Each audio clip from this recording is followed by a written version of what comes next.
Hi hello friends, welcome back to my YouTube channel. അപ്പോൾ ഇന്നത്തെ വീഡിയോയിൽ നമ്മളൊരു അടിപൊളി 4 മണി പലഹാരമാണ് കേട്ടോ ഉണ്ടാക്കാൻ വേണ്ടി പോകുന്നത്. അപ്പോൾ നമുക്ക് നേരെ വീട്ടിലേക്ക് വരുത്താലോ. അതിനുവേണ്ടി ഞാൻ ആദ്യം ഒരു ഉള്ളി എടുത്തിട്ടുണ്ട്. അതിനുശേഷം നമുക്ക് നന്നായിട്ട് ഇതൊന്ന് കഴുകിയെടുക്കാം. പിന്നെ ഞാൻ 2 മല്ലിയിലയും ഒരു കറിവേപ്പില തണ്ടും പറിച്ചെടുക്കുന്നുണ്ട്. ഇനി നമുക്ക് ഇതെല്ലാം കൂടി ഒന്ന് കഴുകിയെടുക്കാം. അതിനുശേഷം 2 പച്ചമുളകും കൂടി കഴുകിയെടുക്കുന്നുണ്ട്. പിന്നെ നമ്മൾ നമ്മുടെ സവാളയെ രണ്ടാക്കിയതിന് ശേഷം മുറിച്ചെടുക്കുകയാണ് ചെയ്യുന്നത്.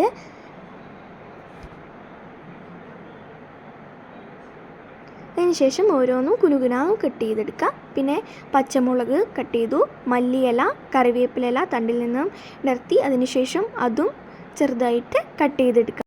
ഇതിനുശേഷം നമ്മൾ വേവിച്ച് വെച്ച ഉരുളക്കിഴങ്ങ് എടുക്കുക. പിന്നീട് അതിൻ്റെ മേലെ ഉള്ളി, പച്ചമുളക്, കറിവേപ്പില, മല്ലിയില, പിന്നെ വറ്റൽമുളക് ഇതൊക്കെ ചേർക്കുക.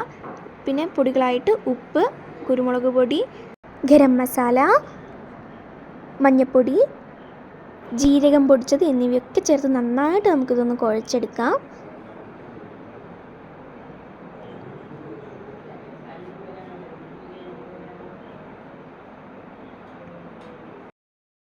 അതിനുശേഷം നമുക്ക് ബ്രെഡ് പൊടിച്ചതും മൈദ വെള്ളം കലക്കിയതും കൂടി എടുത്തതിന് ശേഷം നമ്മൾ കുഴച്ച് വെച്ച മാവ് ഉരുളകളാക്കി അതിനുശേഷം നമ്മളെ മൈദ വെള്ളത്തിനകത്തിട്ട് ബ്രെഡ് കൊണ്ട് മുക്കിയതിന് ശേഷം നമ്മളെല്ലാം കൂടി ചൂട് എണ്ണയിലേക്ക് ഇടാണ്. എണ്ണ ലോ ഫ്ലെയിമിൽ തന്നെ വെക്കുക.